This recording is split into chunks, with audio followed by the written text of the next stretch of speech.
Hi, Big Brothers Big Sisters is looking for 90 men and 90 days. And aren't you concerned about your finances? Well, you might be able to learn more about them by becoming an apprentice of a financial firm. Come on back.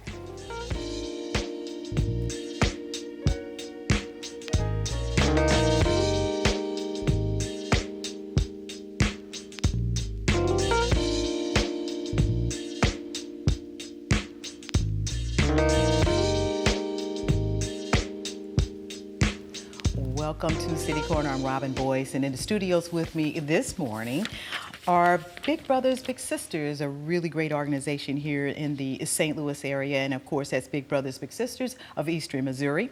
With me is Miss Erica Saunders, who's a volunteer recruitment manager, and along with her is Big Brother Cottrell Brasselman. I got the last name right, though. Cottrell, thank you for coming in. Thank you so much for coming in and talking with us more. And I have to say thank you to Linda Robinson as well for setting things up and getting things going. That's my girl. Linda's always out there volunteering, pulling together. And then when she moved on to Big Brothers Big Sisters, we knew, oh, it's going to be great. It's going to be great. 90 days to find 90 men. How is that going? It started October 1st. Yes, it did. So how's it looking right now with reference to recruiting some new guys? Right now, we are at 49 men. Wow. Yes, we are. We're like mid-November right now. Yes, we are. Okay. So we have about 41 left to go. Wow. And we have to the end of the year, so it's doing good. So how are the guys coming to you all? Are you going knocking on doors? Or are you going to different businesses or HR departments at different businesses recruiting young men? So tell us, how are you recruiting them? We are recruiting by coming on shows like this, by going on news. We've been in the newspaper. We do lunch and learns, which is going to companies, other organizations. We bring the lunch, and we also bring a presentation to talk about Big Brothers. Too. Okay. Yes, we do. We bring the lunch too, and we also talk about what our need is. We're doing word of mouth. We're showing up at different events. So we're just all over, just aggressively raising awareness of our need for more volunteers. Tell us more about Big Brothers Big Sisters. What kind of an organization is it, and what exactly is it that you all do? Okay. Big Brothers Big Sisters is a mentoring agency where we do one-to-one mentoring. So we match one adult mentor with one kid in our pipeline. And the kids in the program are between the ages of 5 and 17. And we ask those mentors to not necessarily think of the word mentor as someone that's sculpting or creating a professional life for these kids. That could be a possibility, but it's about being a friend, being another supporting person in their village, being a person that goes out, has fun with them, and along the way we're hoping that some gems are being left, that they're teaching them some things, they're showing them some different options of life, what they could reach for, their goals, helping them achieve their goals, and just being another person that's there to say, I care about you and I want to make sure that you succeed in life. That's awesome. I've done some things with Big Brothers Big Sisters in the past, our little bowling tournament thing that we had. That was fun. Right. That was a lot of fun. Mr. Brasselman, tell us a little bit about you being a big. Now that's what you all call the volunteers bigs. Right. Tell us more about you being a big. Well, actually, I love being a big. Okay. It's really exciting. It's exciting to be able to take a young man and teach him the way he should go. Now that's awesome. That's awesome. How much time do you spend with your little brother? I may spend about maybe 5 to 6 hours a month. You know, it's it's not a weekly. I thought it was more time that a big brother would spend. So no more than 5 hours a month or so to spend with the kid, young person, and you take them and do things like what with them?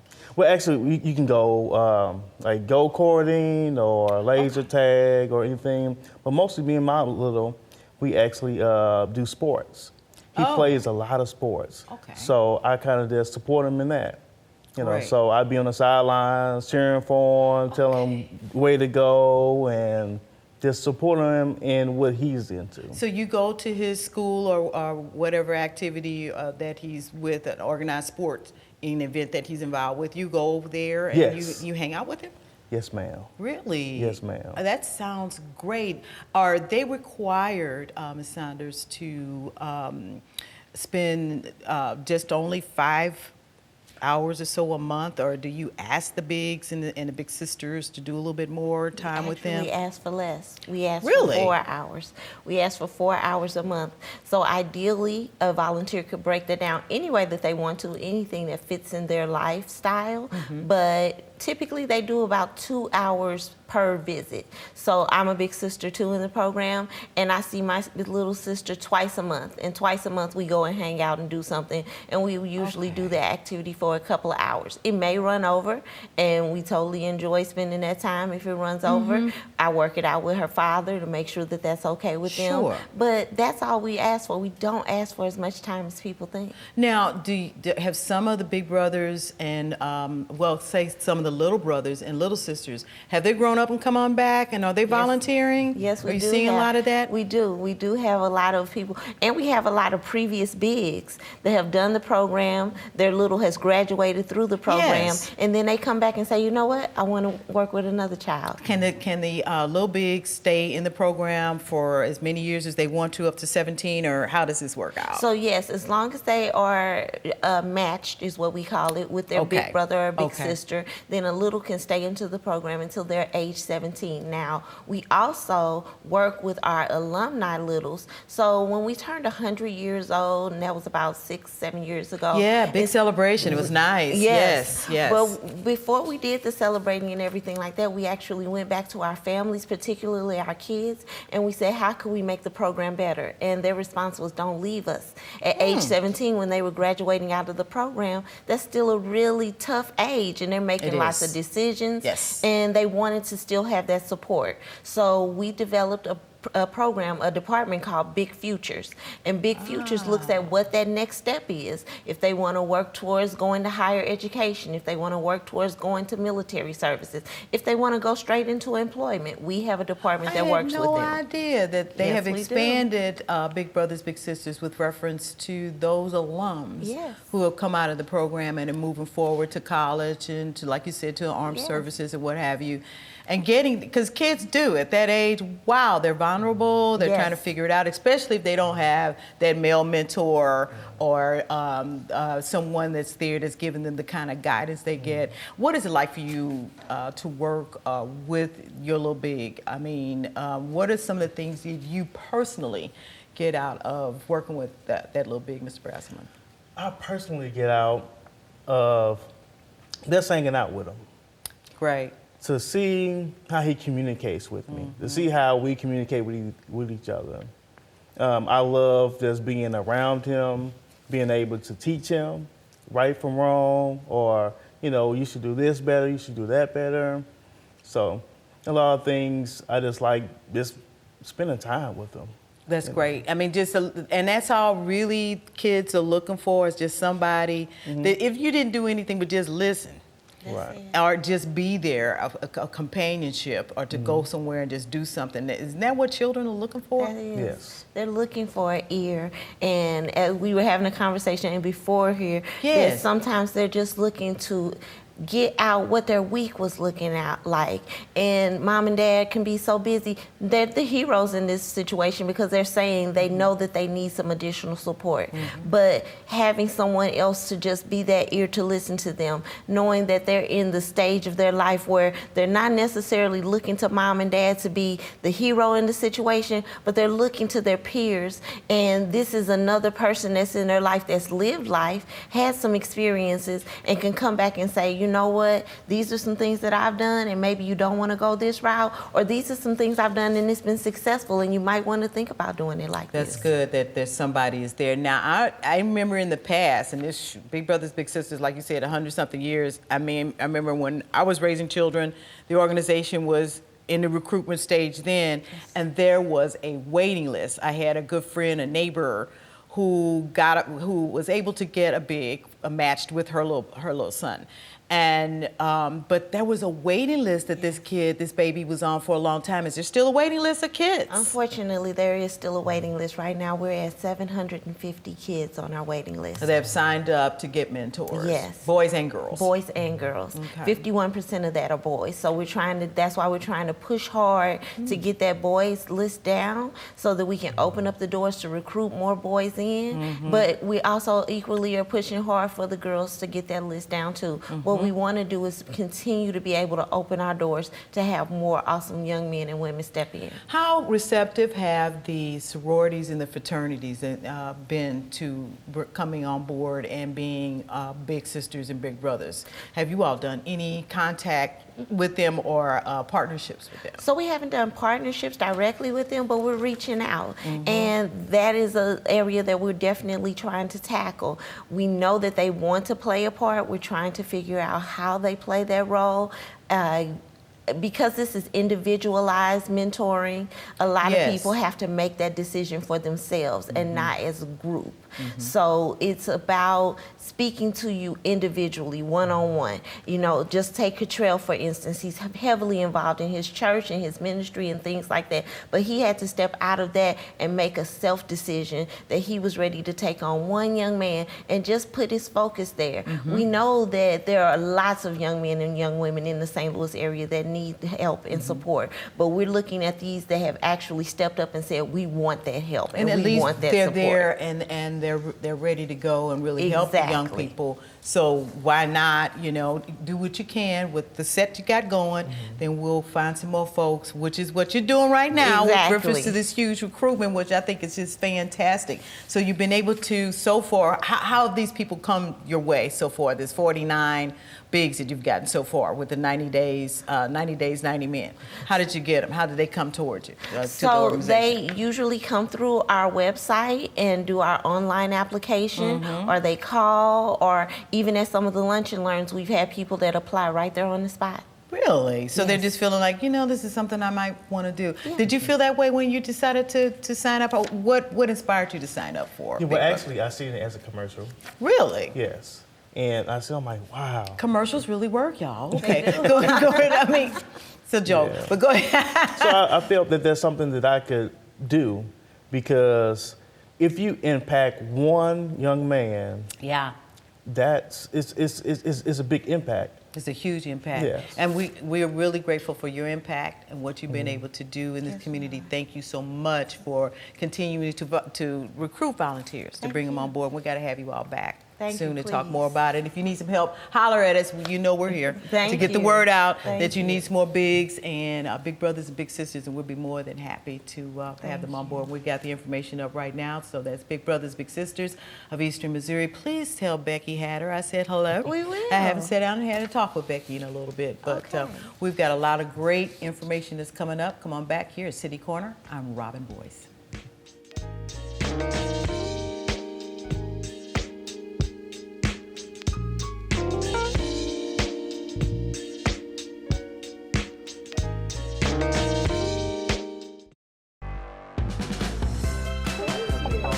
Oh, have you seen that piece on the Tiffany neighborhood on STL TV? No. Let me show you. My wife and I were looking for homes. We lived in the city all of her life, and there's just a different energy when you're in the city. Keep up with what's happening in your neighborhood. Watch STL TV. Be in the know.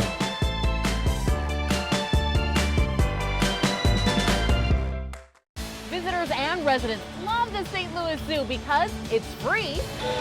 There's a train, a carousel, opportunities to make new friends,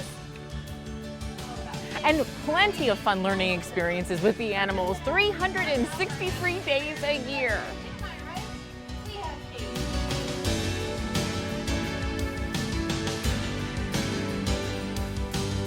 So come and experience St. Louis.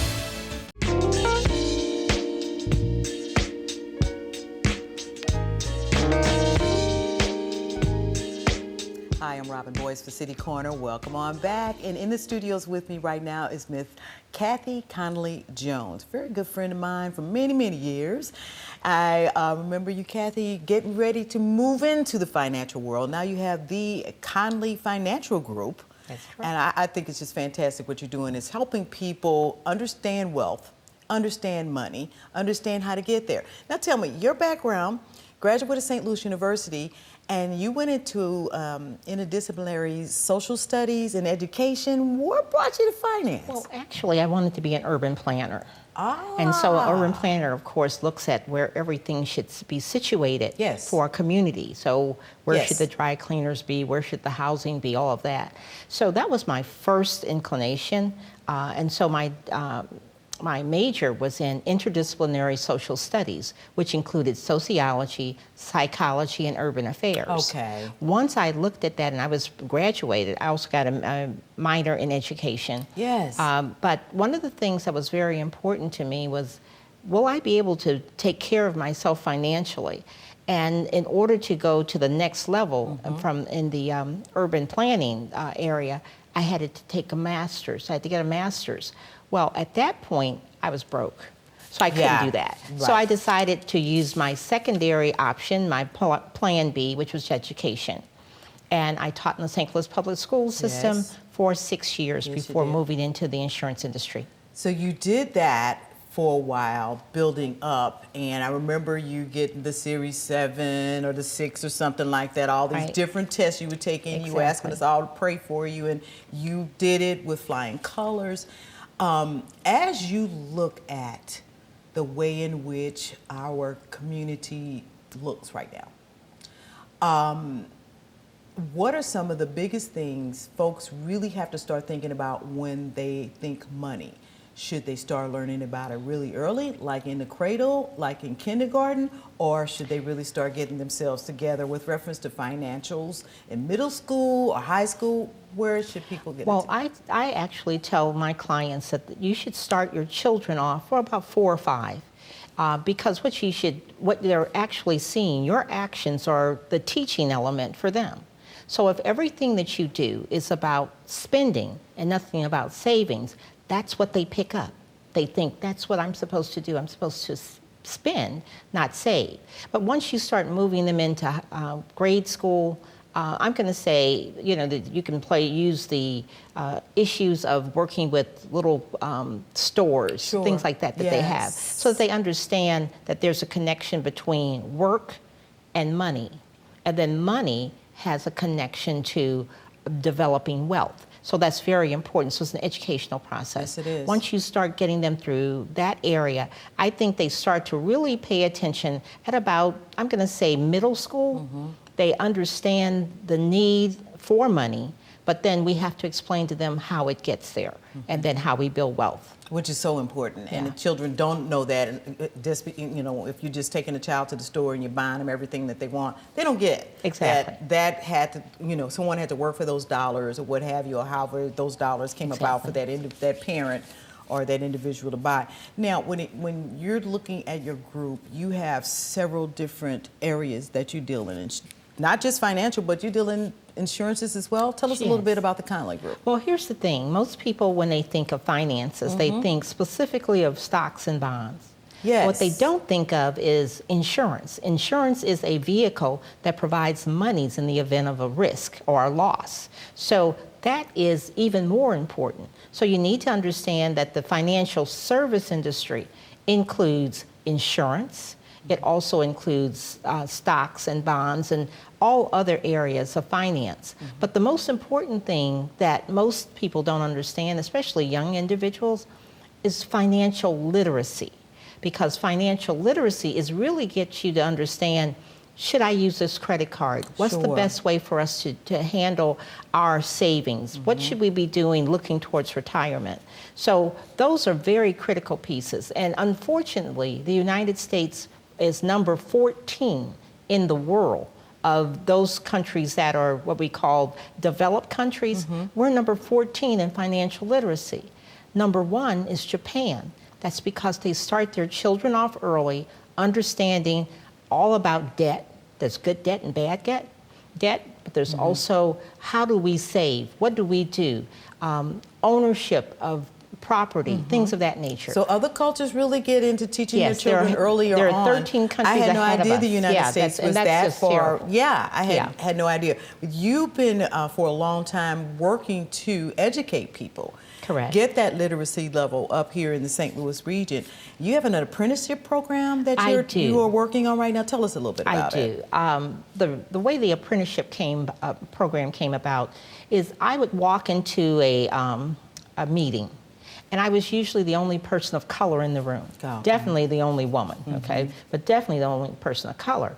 And I started to realize, because I had some very wonderful mentors, support advocates for me going through this, I started to realize, why aren't there more people of color in insurance and finances? Well, I started to do my own little investigation, and I realized that most of the time it's because they hadn't been exposed to it. Okay. So my apprenticeship program allows individuals to understand more about the insurance and financial services. For instance, what is required for an individual to become an insurance broker? Do you know what level of education they need to have? What? High school. Oh, okay. So if you think about that, All right. a lot of times we have bright young people who don't have the ability to get to college because of whatever. Right away, lack yeah. of funds. But they didn't know that there's a place where they can build a career. It's the difference between a job and a career.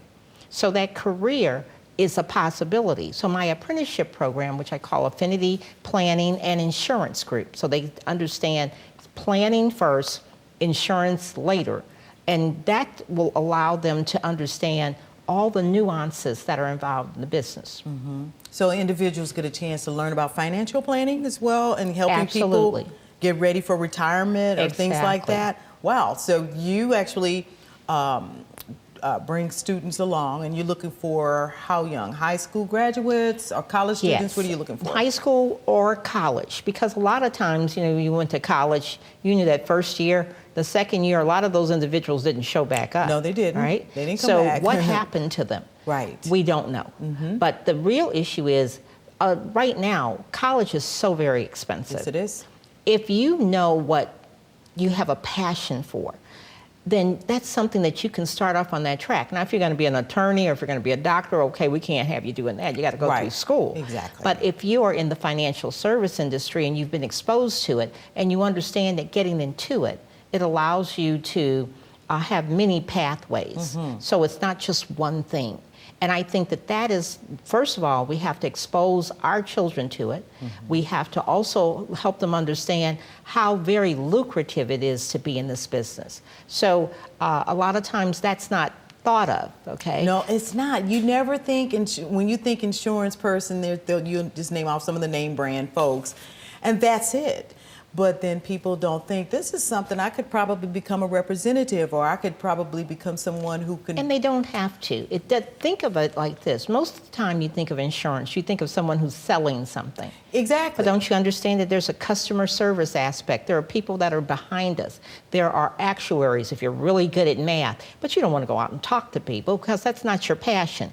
Then you can actually get into the industry. They're looking for folks like this because the industry is graying, as they call it. Everybody's over 65. Okay. They're starting to get to a point that we need the I'm going to say the importance and intelligence of technology. Yes. So if you've got someone 65 or 68, they're not that great at technology.